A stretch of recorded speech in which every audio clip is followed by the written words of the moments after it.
Hey everyone, thanks for joining us today, and bearing with us with a little bit of a late start here. We'll let folks trickle in for just another minute. I see folks still trickling in through the waiting room. To the end of the year.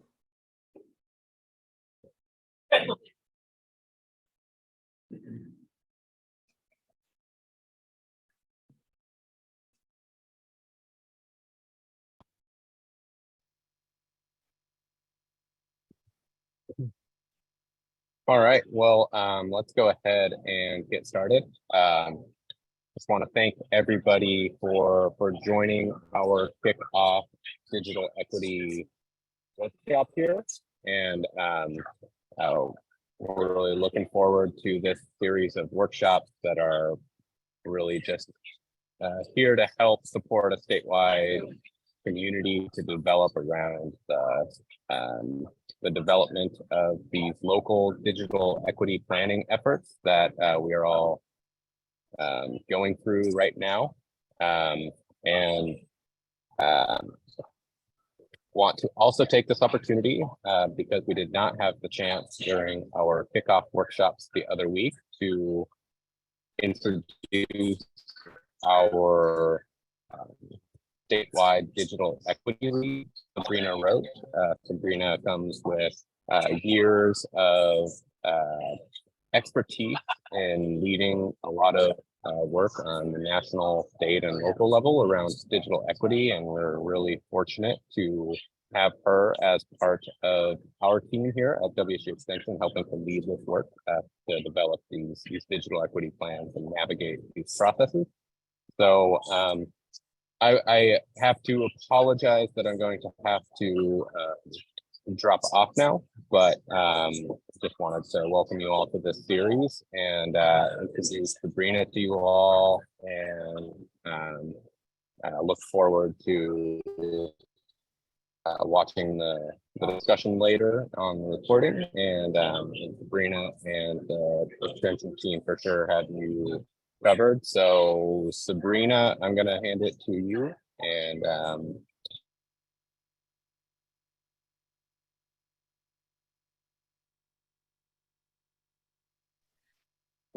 thank you, Dustin. Fantastic.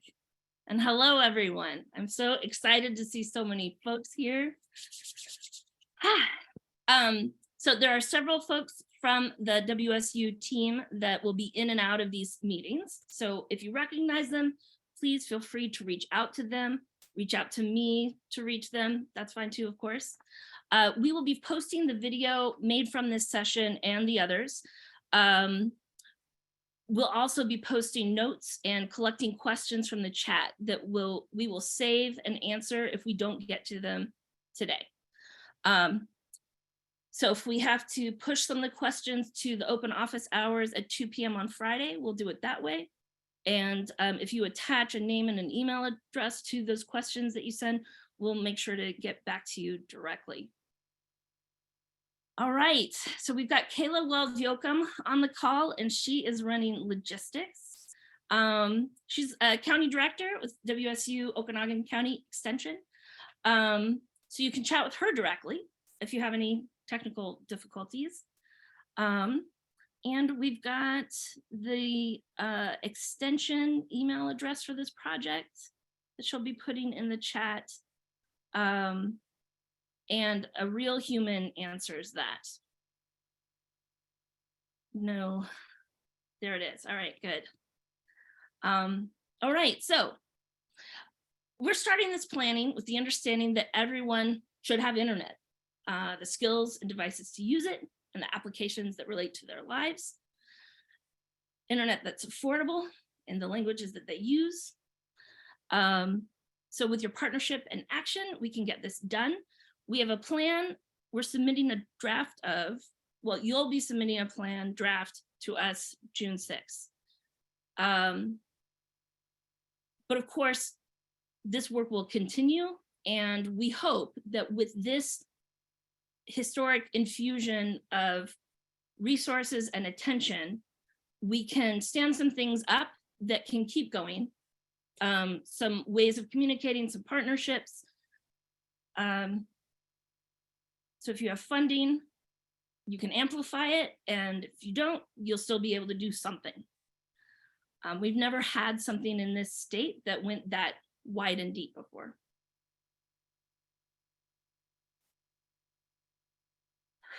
So we're all on a different continuum of knowledge and coordination. I would love it if you would post your introduction in the chat. See, do we have that going yet? And indicate where you're feeling at with your grasp of what digital equity is. So 10, if you're a total pro, you do not even know why you are here today because you have this. You've got it all. And maybe 1 toward the, you'd really like to talk with some folks about it, learn a little bit more. We might put together some kind of a interactive session that's more 101. Today is not that session. We do have a lovely video for you to watch if you would like to. That's Digital Equity 101 by our friends at the National Digital Inclusion Alliance. And Kayla will be dropping that link. Okay, I'm seeing some folks. This is great.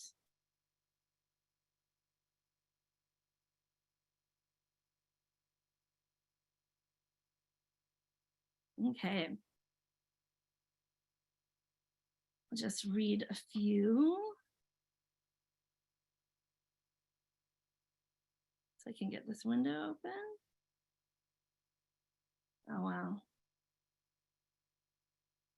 This is fantastic. We have a lot coming in, and now I can see that we actually have 80 folks on this call. Fantastic. Okay. So I will have a look at that later and get a good temperature read of what we might do next when it comes to Digital Equity 101, or how we might segment that learning. So no matter how you're going to build a digital equity plan, we're here to support you. I'm very curious, do you have a point person? Are you doing a committee? Do you have no idea who is leading this in your region, in your tribe or your county government? I would love, let's turn microphones on for a little bit of this, because I would really love to hear where you're at.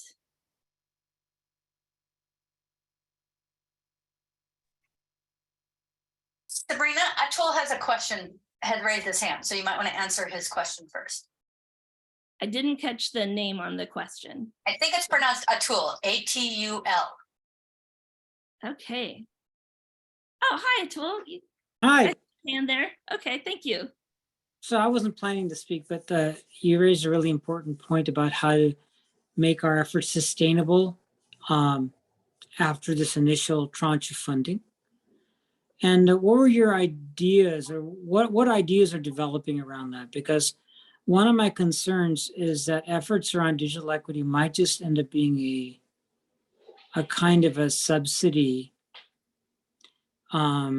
to serve the people that are not being properly served by the ISPs. And then basically begin a long stream of a need for subsidy. I see.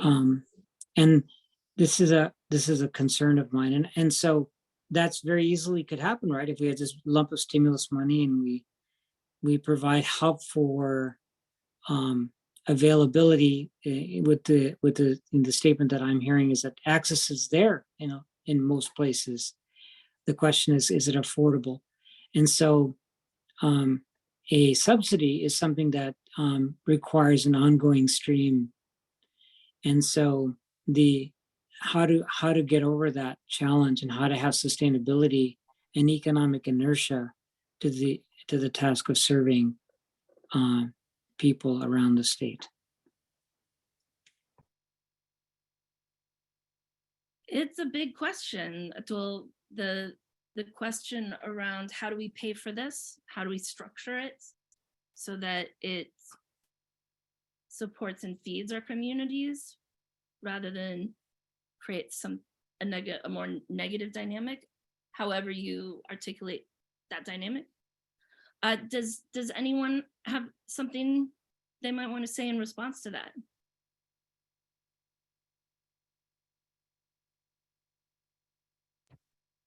This is Deborah from Stevens County, and I don't have an answer, but I'm wondering if part of this group will help us connect to people that are doing advocacy work around those issues. I've not ever thought of that, Atul.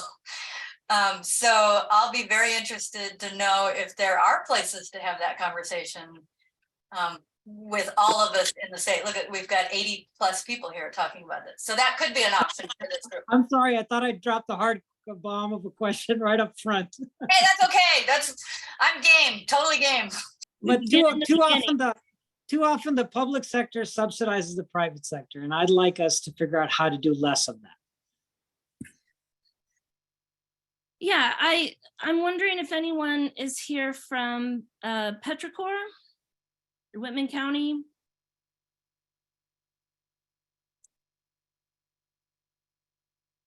Or anyone who can talk about the nature of open access networks and how we're defining them in Washington State. I can add my opinion. Can you Karen define? Shannon, I'm the Director of Technology for Pullman Public Schools, and I'm currently in the process of working to build a pilot CBRS network. And it has always been my desire to build a public free utility network, making it open. The challenge, of course, is that businesses want to take advantage of making money and profit off of folks, and you can't blame them for that. But they're not going to move where there's no return on investment. And in rural America, there is no return on investment. Although there's a lot of interest right now in, oh, if you're building something, I want to be in on it. And I'm like, my opinion is that this should probably lean itself well to a consortium, a kind of like the Farm Growers Association or Whitman County Growers Association, where we're building something that should be low cost just to cover operational expenses and maintenance. And for kids in rural America, I think that's a critical part because they will always be marginalized out there in the field. And industries that can take advantage of this will likely want to. They want to lease space on our towers.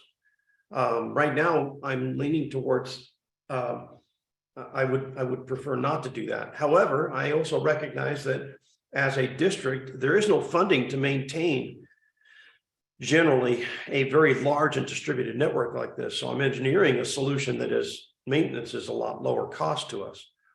So we'll see how this pilot works out. But I'm very interested in a publicly owned. Matter of fact, in Whitman County, I would love to hear that the county takes ownership of this, or even let's say the K-20 network would pick up this sort of network. So that's just my 2 cents worth. Garen, thank you very, very much. I think that this project can serve to highlight and document a range, like a number of funding and business models for the resources that we're looking at here. And this project can serve as a place to bring those ideas together, have really good discussions about them, and folks at the local level can decide on what they want to move on from that. We've never had a far and wide accounting of what the need is when it comes to digital equity. And we don't have a very long track record to look at unless we go and look at community technology and cable franchise renewals and the funding our communities get from the accessing of public right-of-ways for how to pay for things. Okay, this is good. I think there was an Ariane, is that right? Am I Yes, I saying apologize. No, that's true. I'm actually at the Ag Convention Center right now, so I apologize if there's background noise. I think that's part of the problem is open access hasn't been defined at the state or the federal level. And I think that's one of the key things, particularly in session that's going on right now, that we do define it so that we all can understand what it includes and what it doesn't include. You know, that extends out to a bunch of other definitions, but I think that's going to help all of us. Spokane County's been working with Petrocor and NOAANET.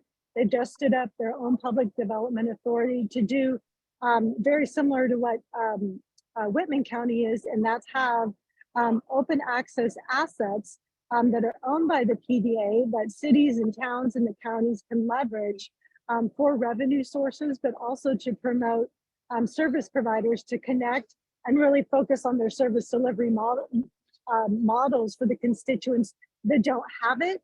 Or in our urban core, how do we increase the adoption rate? Because there are dynamics occurring in both the urban and rural areas, and we need to find the niches independent of how the dollars are rolling out. Thank you. Thank you for bringing that to our attention. Is there pushback from the internet service providers for having open access since they won't be able to receive a fee for each connection? Are we having problems with the providers pushing back on the open access piece? I think that depends on what your definition of pushback is, right? Sorry, that's like the most soft joke I've come up with ever. It's not really a joke, but I think that's a good thing for us to table and bring back in the form of maybe a panel or an exploratory something. I think we could really do something interesting with that. And I know that to go back to Ariane, I feel like I'm really getting your name wrong. And we'll work on it. Ariane Schmidt. It's okay, no problem. Thank you. It's a unique name. I should be able to get it though. So I know that there was a letter circulating a couple months ago with Petrocor, with NOAANET, a few others to try and assert a definition of open access network, what that is for us in Washington State. Did that letter reach a culminating point? Is something going to be hardened into statute during this session? Well, I mean, there's an open bill. I think what happened, and I'll just speak from my experience, and a number of you were on this call.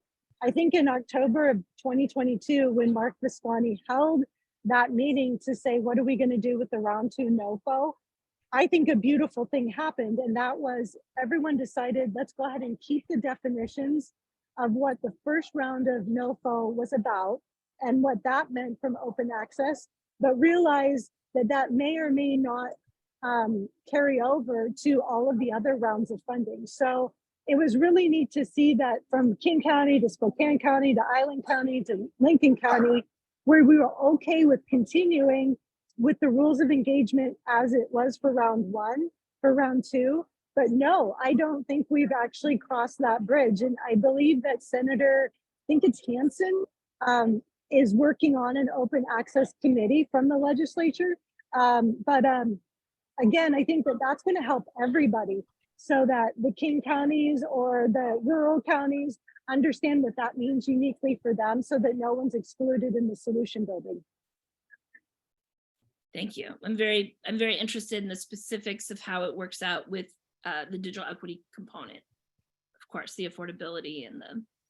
So let me add something here real quick. The House Bill 1336 came out in April of last year and enables municipalities and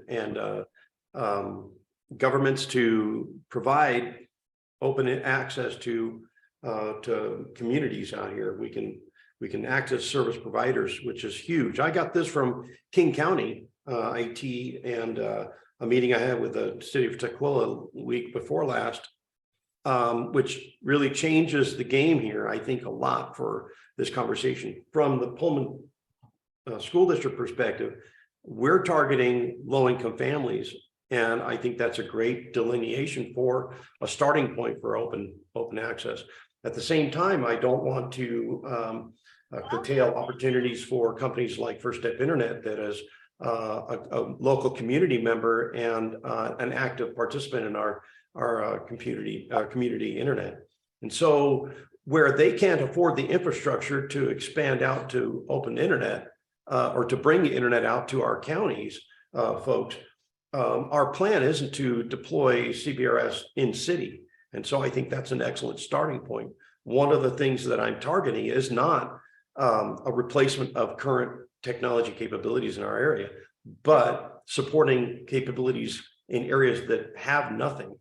And I think we've got plenty of that. So one of the things that we're starting with here is a survey to ask real hard questions like, you know, if you go to the broadband network maps, it shows that Washington State is very well covered in internet capacity. But you talk to my constituents and community members out here, out in the county, they are desperate for quality networking, and it's not available because HughesNet or Starlink simply don't deliver on that promise that they've told or sold the government. So I think that there is going to be a very clear delineation between, you know, what somebody can do and what somebody can't do as far as utilizing funds to build a network. But if we don't build it first, if we don't build the infrastructure, it's not going to happen. It's been 20 years out here and we still have nothing out. I go 5 miles, 3 miles outside of town, and our kids are struggling to get any decent internet. I just want to thank you, Garen, for the work that you're doing to build a CBRS network that extends into areas where you have students that are not connected. It's really innovative and takes a lot personally for, you know, of your personal time to do that. I think this segment of the conversation is really good for illuminating how, you know, that gray fuzzy space between the broadband construction work that needs to happen and the digital equity work that meets somewhere. I think you all get that that's a fuzzy area. Amanda, 6, you have your hand raised. Hi, thanks, Sabrina. I guess I would, just to take a step back, can you clarify how this group is different from the Digital Equity Forum that the State Broadband Office is doing? Yes, happy to do that. Thank you. This group is different because this is specifically a learning community pulled together, organized for the purpose of supporting folks who are drafting these plans at the local level that are due June 6th. Because I run into a lot of folks where I say, I do work in digital equity. And they say, what's that? Is that a financial thing? And I then ask, you know, have you heard of the digital divide? And then we go from there. And I think that we just could all benefit from learning from each other. I can talk about additional details for what we're going to be up to. Do you have another specific question around that, Amanda? Did I answer that sufficiently? Well, just that, top line? Just that, you know, I've been part of both, and I'm just trying to figure out what the difference. They both seem to have a lot of the same mission, which is try to address digital equity, both in terms of infrastructure, adoption, access, financial equity, all those things. And I guess I'm just not clear, not that it's duplication of effort, but I feel like, is there a specific lane or mission that each one of you is trying to achieve that's different? Yeah, but there are some parallel components. So I think this is a really good question. It's good that I'm here to try to articulate it. This group, I would say, you do not need to receive an invitation to come to this group. All of you are welcome to extend this invitation to someone, on your county council or your city council, your tribal council, and anyone in leadership that's not here yet but wants to learn more about digital equity, practical components of digital equity, the kinds of things that will be going into your plans. If you know someone who's just really good at community engagement, knows a lot of folks, and it could be beneficial to your community for them to learn more about this issue, I think that they would be welcome here. If you work at a library, or you work at a correction center, you're part of adult services for community technical colleges, adult learning services, and you're interested in how to weave more of this into what you're doing, and you want to contribute to a local plan, this is a place for it. So the Digital Equity Forum was created in House Bill 1723, my most favorite House bill ever. And it's being looked at again. So there are 3 meetings that are coming up, and I'm not sure what the invitation on that looks like.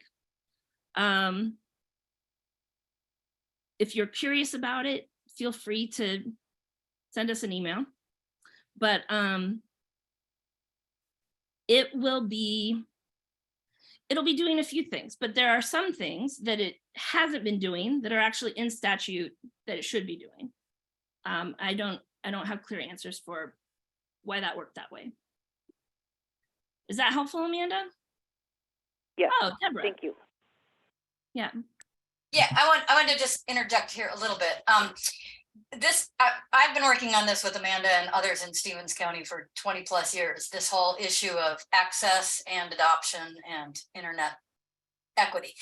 This particular group, I think, is here to help you as a community or a tribe or a county put together the plan that we need to submit to the state so that they can submit to the federal government. And so it's a working learning group. What is the plan looking for, and how can we as a community partner and find access? So Sabrina's going to show the workbook. I mean, I think we thought 10 people would come to this meeting. We didn't know if there were going to be 100 people. There's 80. So we needed to have a meeting to say, this is what we're all about. And we're having work sessions and open office to help you get through that plan. This isn't going to go away June 6th when the plan is submitted. So all of these things are good, but this group here is specifically designed to help you get through that plan. Is that okay, Sabrina? That's a really good way to put it. Okay. Yeah, it really works. All right. Let's definitely get into the workbook because many things are explained there. I really appreciate that Casey Merchant from OSPI has been putting links into the chat. Casey is one of my favorite link curators, has been administering the inclusion and equity, digital inclusion and equity grant for them, basically funding devices for school districts. Okay, so here we are in the workshop with the workbook.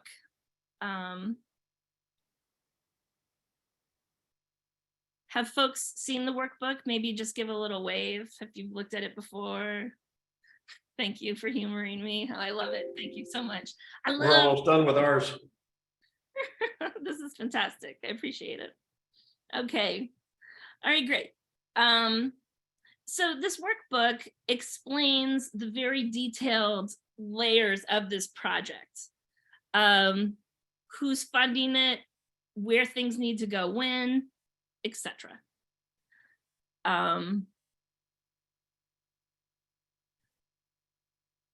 It's broken out into worksheets as well to try and chunk down the information that you need to submit. I believe you can do this, that you can finish worksheets and turn them in. I believe that's how that works, yes. So it's meant to support the development as well as the alignment of local and tribal broadband and digital equity action plans. Because these plans will have the same mission and vision and executive statement, and then they will break out into their respective areas of infrastructure and digital equity.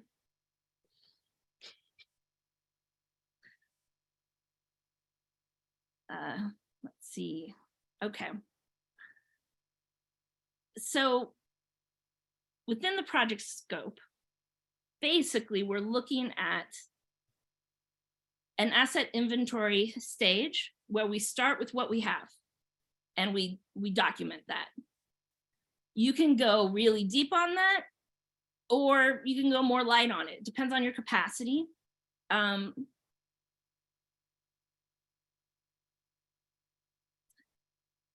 There's a way to feed two birds from one hand, if you will, with this asset inventory.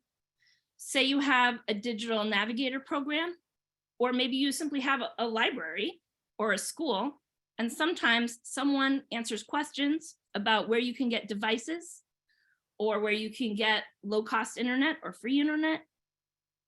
The asset inventory can help you create a reference book for folks who are answering those kinds of questions. It can serve as a, well, an organizing function. And it can also serve as an asset inventory for this project. And maybe someday the state will put together a whole map that puts all of this in one place. Things have happened. It's possible.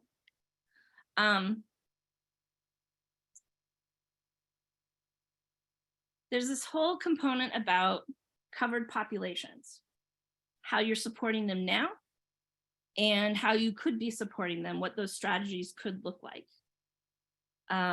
If you go to page, I believe it's page 20.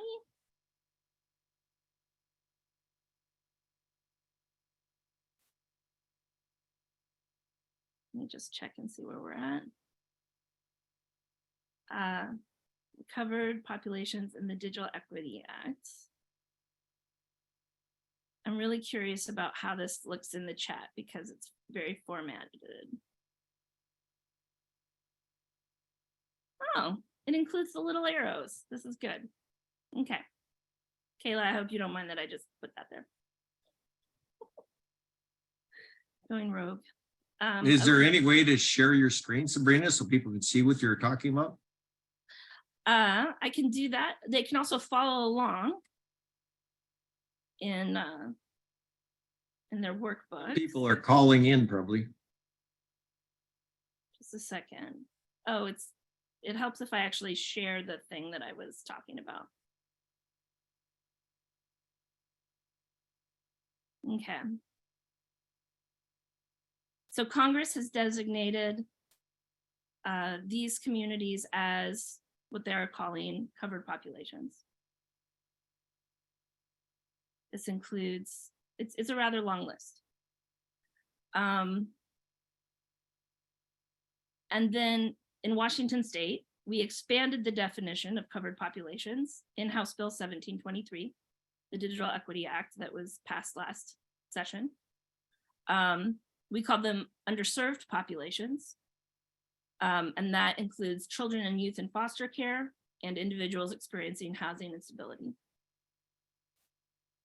So in the weeks ahead, our intent is to work with folks at state agencies and other like large agencies. It might be at the county level as well, or tribal government level, where we're asking them to document what they do now to support these folks and possibly what they would recommend, what they think could be done at the local level.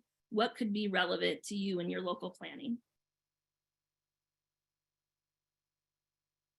We're thinking through a few other ways to help us and you think about this, to encourage conversations within communities about how we're supporting folks. Does anyone have any questions about this?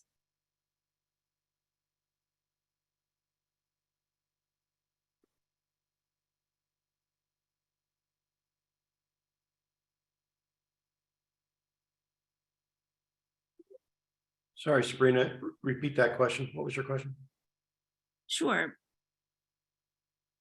Does anyone have any questions about this or any ideas about how to explore this work and where it's happening? So you're going to be doing asset inventories. Some of that will include documenting what state agencies are doing in your local geographies, the local level. I thought it might be helpful if we help boost that by engaging some of those agencies in conversations to document what they're doing in your local communities, and just sharing that information with you, because historically we have not had a lot of communication around digital equity resources. Casey? I was going to say OSPI, at least the Ed Tech office, we can reach out and try to see if we can get an inventory of how the schools and school libraries are doing. So if you need to reach me through that, we can do that as part of your inventory. We'll try to see what we can do on our end. Oh, and I place it too. I know Shelby is a big advocate on the federal level for advocating for digital equity. So I know the Shelby folks probably could also help in conducting an interview, perhaps. I think the Shelby rep is from Washington, or one of the people on Shelby is from Washington. So Cindy Aiden? I think so. I don't know the name. I was like, oh, she's from Washington. So the name went in one ear and out the other, but I did remember seeing that. Former state librarian, Cindy Aiden. Yep. That's okay. Well, great. Sabrina, there's a question in the chat from James asking how come geography isn't included since lack of service in rural areas affects everyone? As a covered population, it is included. Individuals who primarily reside in a rural area. Or was this something else?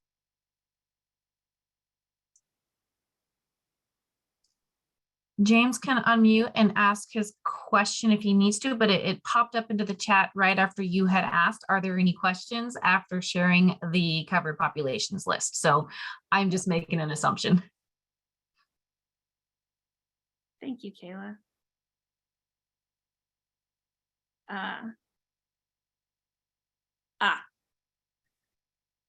That's my mistake. I did not actually go through the list. Okay. All right, Angela. Sabrina, hi, it's good to see you. How do we get the data on the different demographics here, right? Because we're serving, but I have no idea if there are any children in foster care of the houses we're serving, right? I mean, and that's just one example. I don't know any of those areas. So as a public entity, how would I get that data?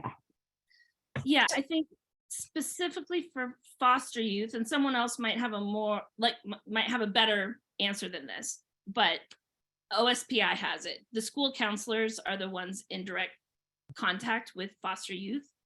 So are we going to have to reach out to an individual organization to ask all these questions of which populations we're serving? And is every entity serving in a county going to do that? Is that the plan? The plan is to try and have that conversation in a top-down and bottom-up kind of way. that is loosely organized. Uh-oh, Angela disappeared from my screen. Oh, no, I'm still here. I just put my hand down. So Angela, can I respond to that just because? Yes, thank you, Deborah. I want her to learn from my mistake. I was at a meeting and said, boy, I better find out where my foster kids are. And all three of the human development people in the room said, you can't find those people because they are a protected group of kids. Wow. I didn't know that. So I learned that what I need to do in Stevens County is find out, maybe DSHS or Rural Resources, whoever the agency is, have a conversation with them about these covered populations and say, are you working with them around digital equity and how can I help you work with them? Not me personally, find the kids that are in foster care. It was a painful moment, a painful learning moment for me. But I think I understand what you're saying. So this is more about, I am an entity who's working with one of these populations. And here is what I am doing to help this population have access to broadband services or learn how to use them, etc. Am I understanding that a little bit better? yes, and think how Okay.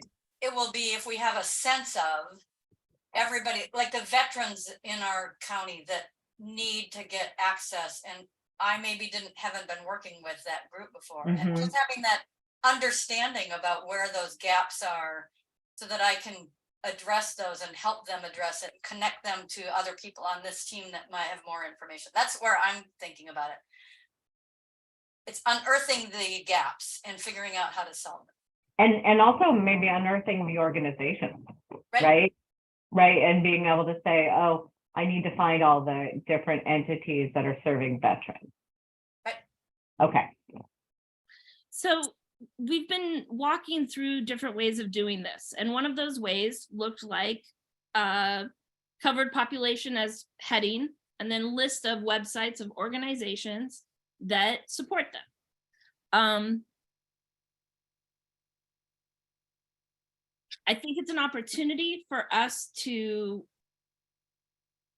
put together a description of what those organizations specifically do to support those folks and share that with you, so that it's just processed a little bit more, and so that these entities don't have a possible 68 entities contacting them.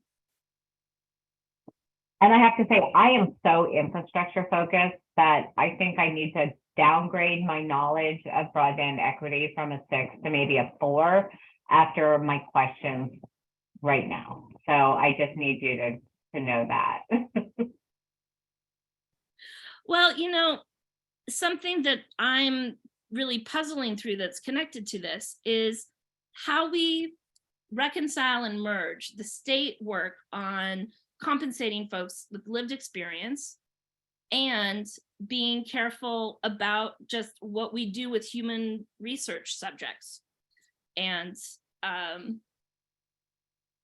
it can get more complex than that, of course. But this whole process brings up a lot of important questions, and I'm excited to, you know, work through them with you.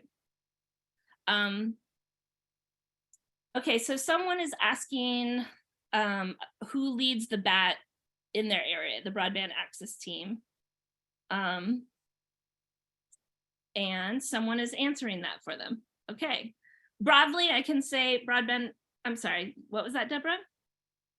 I was just going to say, we're also trying to put them up on the WSU site so that we can link to it when we get confirmation from people when their meetings are, trying to connect all these dots together. Yeah, so this is a situation where leadership and the structure for how they want to do this is still coming together. But we're happy to talk with you and help you facilitate you plugging in somewhere if you're having a hard time finding the folks doing this planning. Bill, did you have a question? Yeah, and I think some of the discussion has answered it, but you wrote earlier in the chat that we're to reach out to these organizations and begin by reaching out to the entities that serve those populations rather than reaching out directly to those populations.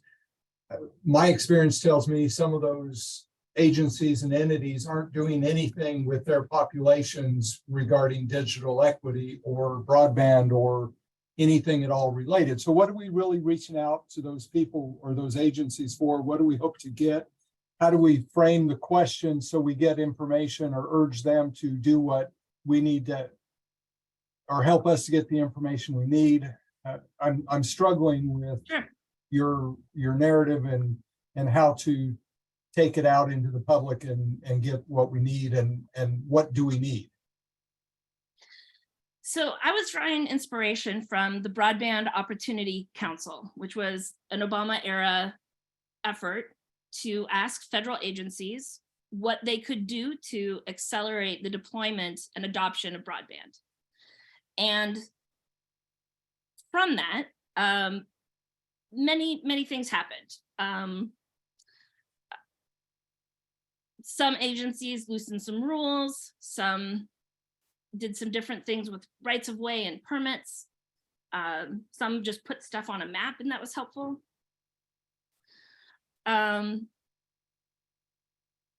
So in this situation, we're working,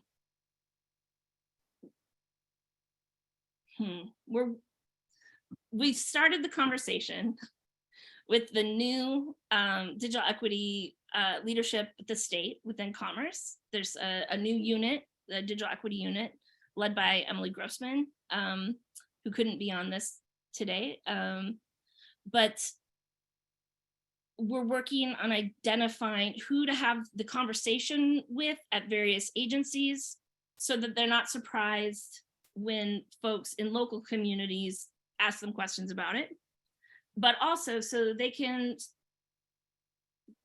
further their process of thinking through this as agencies. Is that helpful, Bill?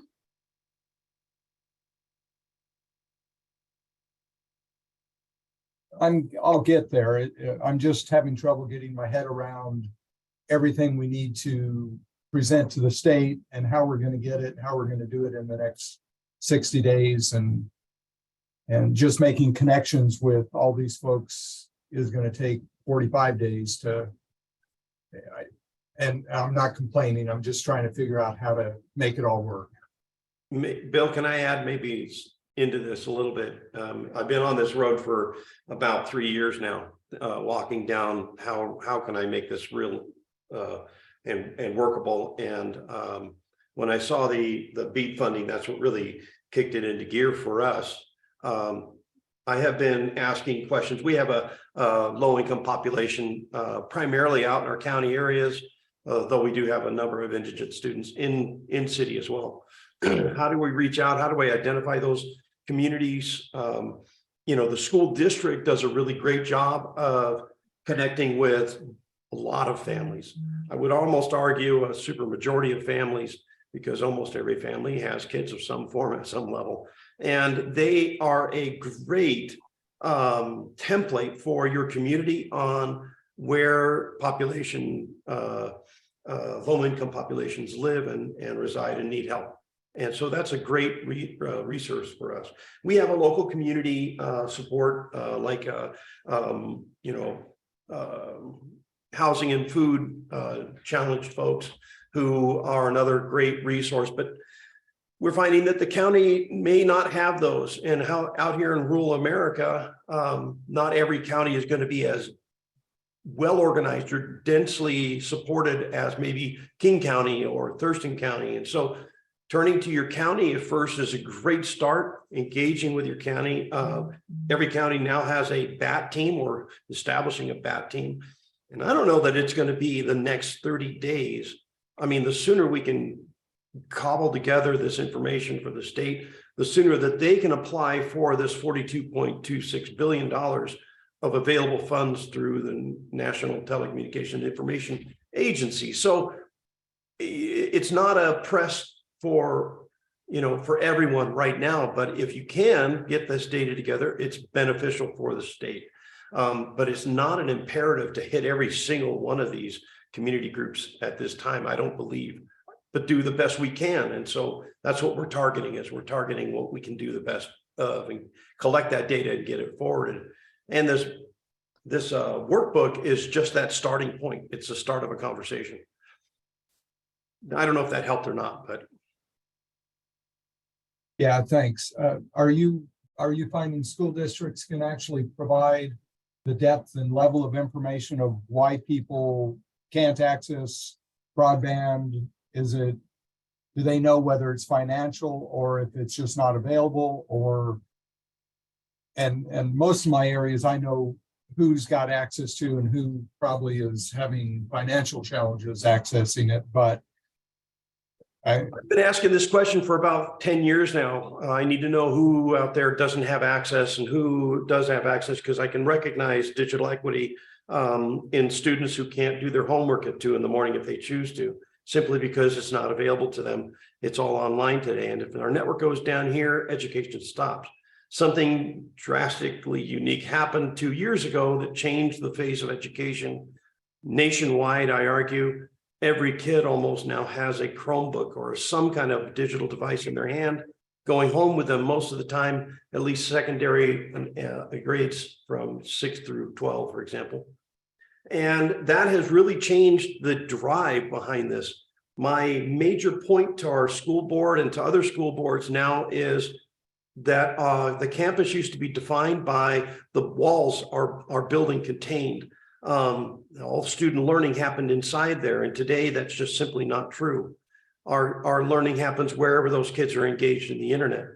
And so when they're at home and they have equal high quality access to internet, they have an advantage over other kids that are out in the county that walk home with their Chromebooks and simply can't use them because there's nothing to be used. They can't, Zoom, they can't download content, they can't really stream media.